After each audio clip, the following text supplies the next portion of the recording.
Hello students, welcome to another video that is on president elections.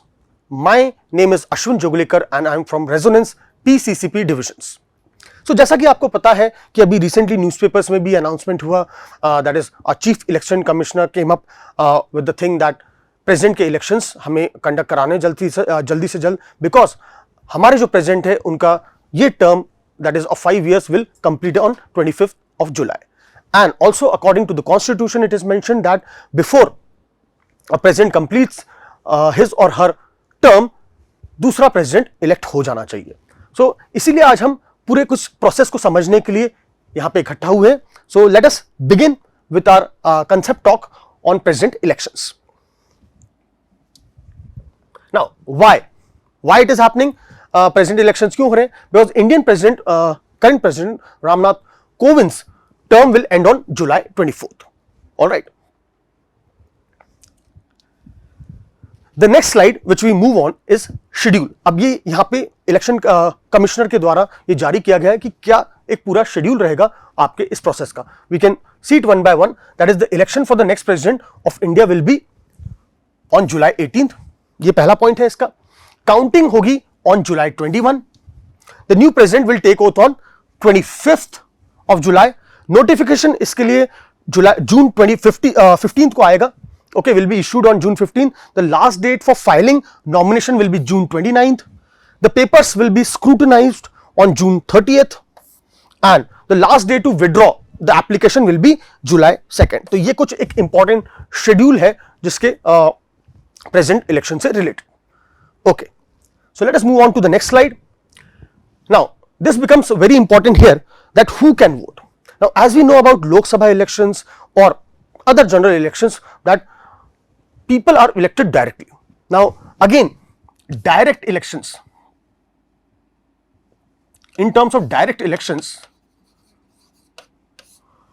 what happens is you are directly elected your representatives, but यहाँ पे जो election है it is not direct. Now why it is not direct? First of all ये direct नहीं है, indirect हो रहा है. दैट इज जिन रिप्रेजेंटेटिव्स को आपने चुना है they will be electing the president और voting for the election of president. So now who can vote? According to article 55 of the constitution the president of India is elected by members of electoral college. अब electoral college क्या होता है? Electoral college which consist of only the elected members of parliament, that is both houses, Lok Sabha and Rajya Sabha, only the elected members. Nominated members here do not take part in the election process here, and that of all the state assemblies including the National Capital Territory of Delhi and Union Territory of Puducherry. It follows the system of again proportional representation according to the population, the size of the state. They have a particular representation in terms of, or the value of votes is decided accordingly. Utilizing a single transferable vote system and secret ballot system है. तो यहाँ पे parties अपने candidates को whip issue नहीं कर सकती हैं that whom they have to vote and whom they do not have to vote. यहाँ पे even anti-defection law does not work here. Nominated members of parliament, state assembly and members of legislative council are not eligible to vote. So this is an important point, that is जो भी nominated है, ठीक है, वो इस election में हिस्सा नहीं ले सकते. Now moving on to the next slide. Total electors इसके हिसाब से हमारे पास कितने आ जाते हैं? इलेक्टर्स जो वोट कर रहे हैं, अभी हम इसके बाद इनकी वोट वैल्यू को भी बताएंगे. तो members of parliament, Lok Sabha plus Rajya Sabha मिला के हमारे पास टोटल 776 मेंबर्स हैं, those were elected members. Now members of legislative assemblies के मिला के हमारे पास करेंटली वाले सिचुएशन में जो अभी 2022 के इलेक्शन होने वाले हैं उसके लिए 4033 मेंबर्स हैं. सो टोटल वोटर्स जो हो गए इस इलेक्शन में जो हिस्सा ले रहे हैं that is 4809 are the total number of electors who are taking part in this election. Moving on to the next slide. Now value of votes. अब वैल्यू ऑफ वोट्स कैसे डिसाइड हो रही है?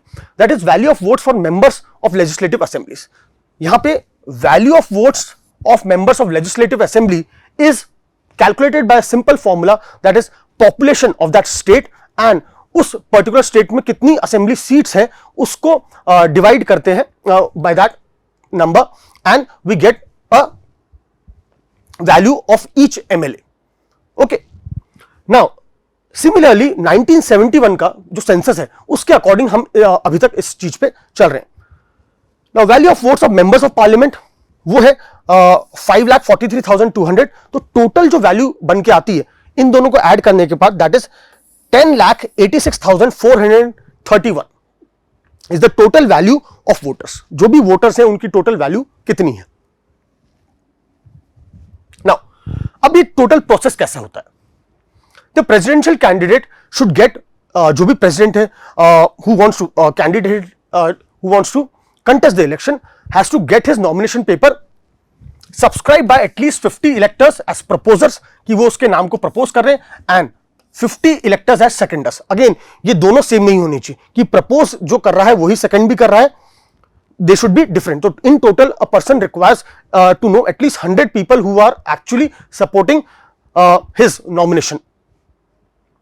The candidate is required to deposit security which is rupees 15,000. It is supposed to be made along with the nomination paper. The president election is held in accordance with the system of again proportional representation by means of single transferable vote and the voting is by secret ballot. So this is the complete process of the election. Okay, moving further, that is how the counting is done. Counting किस तरह से करी जाती है. एक nominated जो candidate है, if he does not secure victory based on simple majority but through a system of bagging a specific quota of votes. तो अभी हम इसको समझेंगे कि किस तरह से अगेन एक पर्सन को, जैसे कि लोकसभा या अदर इलेक्शंस में आप देखते हो कि अगर किसी के पास मेजॉरिटी आ जाती है तो वो that person is considered as a winner. But यहाँ पे ऐसा नहीं है. यहाँ पे ऐसा नहीं है. यहाँ पे आपको एक fix quota number of votes आपके पास आने चाहिए तभी आप that you will be considered the winner. Now while counting the votes that is the election commissioner और commission totals of the valid votes, जितने वैलिड वोट्स पोल हुए हैं by the electoral college through paper ballots and to win the candidate must secure at least 50% of the total votes cast +1. तो इस सबका ये आना चाहिए उस पर्टिकुलर मेंबर के पास या जिसने भी अपने आप को नॉमिनेट करा है कि तभी वो कंसिडर करा जाएगा as winner. Unlike general elections where electors vote for a single parties candidate, the voters of the electoral college write the names according to the preferences on ballot paper in order of preference. अब हम इसको एक next slide से एक example के through समझ लेते हैं कि किस तरह से कंप्लीट वोटिंग हो रही है. ओके, सो यहां पे अगर हम मानते हैं कि total, just for an example हम इसको एक इजी बनाने के लिए हम ये ले लेते हैं कि देयर आर 100 इलेक्टर्स.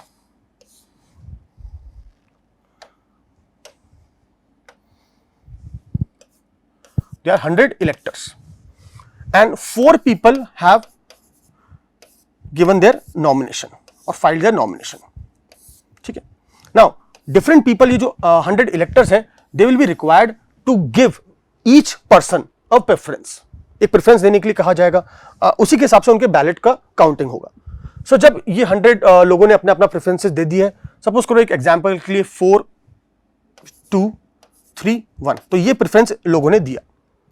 अब लेटर ऑन इन सभी का प्रेफरेंस लिया जाएगा, देखा जाएगा, वही फर्स्ट राउंड की काउंटिंग होगी आपकी. नाउ फर्स्ट राउंड की काउंटिंग में आपको, अब देखो यहां पे सीट कितनी है, मतलब यहां पे टोटल वोट्स कितने हैं आपके पास, ठीक है. वो एक नंबर ऑफ सीट, उसके लिए एक फॉर्मूला है क्वोशंट के लिए, दैट इज जनरली 51% होता है कि आपको वोट्स मिलने चाहिए. ठीक है, ये तो मिनिमम है आपको, दैट इज इससे कम कुछ नहीं होगा.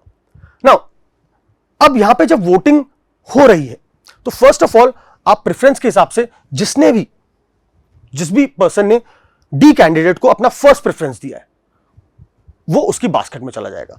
जिसने अपने लाइक कैंडिडेट सी को फर्स्ट प्रेफरेंस दिया है, बी को फर्स्ट प्रेफरेंस दिया है या ए को फर्स्ट प्रेफरेंस दिया है. तो अब इनमें से हम ये कैलकुलेट कर लेते हैं. सपोज करो ये टोटल वोटिंग हुई. नाउ इसमें 30 कैंडिडेट्स ने सपोज करते हैं ए को अपना फर्स्ट प्रेफरेंस चुना, बी को again you can say 35 candidates या 35 लोगों ने बी को अपना फर्स्ट प्रेफरेंस चुना, that makes it 65. Now 15 candidates ने सी को अपना फर्स्ट प्रेफरेंस चुना एंड 20 कैंडिडेट्स ऐसे थे, 20 इलेक्टर्स ऐसे थे जिन्होंने डी को अपना फर्स्ट प्रेफरेंस चुना. तो यहां पे ये फर्स्ट राउंड ऑफ वोटिंग आ गई. Now as you can see यहां पे कोई भी क्लियर विनर नहीं आ रहा, तो अब सेकंड राउंड पे मूव होंगे. ओके, अब सेकेंड राउंड पे मूव करने के लिए हम ये देखा जाएगा कि ओके जो डी कैंडिडेट सी कैंडिडेट है इसमें उसके सबसे कम वोट है, ठीक है, तो सी कैंडिडेट को आप आउट कर दोगे, ठीक है, may be next time probably he'll fight for the elections, he और शी। नाउ इसके जो वोट्स हैं, now they will be transferred to A, B and C according to the preferences marked. देखो अब जो ये 15 वोट्स हैं, दैट इज सी के वोट्स जो हैं, अब फर्स्ट प्रेफरेंस तो इनमें सी के लिए थी फर्स्ट, बट इनकी कोई सेकंड प्रेफरेंस भी रहा होगा, इनकी कोई थर्ड भी रहा होगा और इनकी कोई फोर्थ भी रहा होगा, तो अकॉर्डिंगली वो वोट्स यहां पे डिस्ट्रीब्यूट होंगे सेकंड राउंड की काउंटिंग। उसके बेसिस पे जिसके पास भी 51% ऑफ वोट्स आ गए या 51 जिसके पास जो कोटा है, ठीक है, वो आ गया 51 एक तरह से यहाँ पे एक मैजिक नंबर हो गया, ठीक है, जो जिसके पास भी फर्स्ट आ गया तो वो उसको that person will be elected और कंसिडर्ड एज इलेक्टेड और वन द इलेक्शन। तो इसके जो 15 वोट्स है अगर हम इसको भी डिस्ट्रीब्यूट करें, सो सपोज करो सी में 7 लोगों ने कहा कि ओके ए उनकी सेकंड चॉइस थी, देन उसके बाद बी प्रॉब्ली 5 लोगों की चॉइस थी, okay, and second choice, and D उसके बाद बाकी के बचे हुए लोगों की चॉइस थी, दैट इज 3। तो अभी भी हमारे पास 37, 40 एंड 23 कोई क्लियर विनर नहीं है। नाउ इसमें भी क्या होगा, अब जो 23 क्योंकि लोएस्ट कौन है, डी, अब डी के लोगों को फर्दर यहां पे इनके वोट्स ट्रांसफर करे जाएंगे इसमें और इसमें। ऑलराइट, अब ये 23 वोट्स को भी ट्रांसफर करने का क्राइटेरिया क्या होगा, फर्स्ट चॉइस, ठीक है, अगेन फर्स्ट चॉइस जिनकी तो डी थी तो वो ऐसे लोग 20 हैं, सेकंड चॉइस जिनकी डी थी ऐसे लोग 3 हैं, ठीक है, तो सबसे पहले डी की बास्केट में ऐसे 20 लोगों के फर्स्ट चॉइस तो डी थी बट इनकी सेकंड चॉइस क्या है वो देखा जाएगा और वो रिस्पेक्टिव बास्केट्स में डाली जाएंगी, ए या बी के। उसके बाद जो ये है 3 बचे हुए जो लोग हैं जिनकी फर्स्ट चॉइस तो सी थी बट उनकी सेकंड चॉइस डी थी, उनकी थर्ड चॉइस क्या थी उसको देखा जाएगा और उसके according one of the persons out of A और B will become the winner. So this is how single transferable vote system works, where none of the vote is wasted and each vote is made to count. I hope you understood the video on president elections and how the elections of president are taking place in India. Thank you so much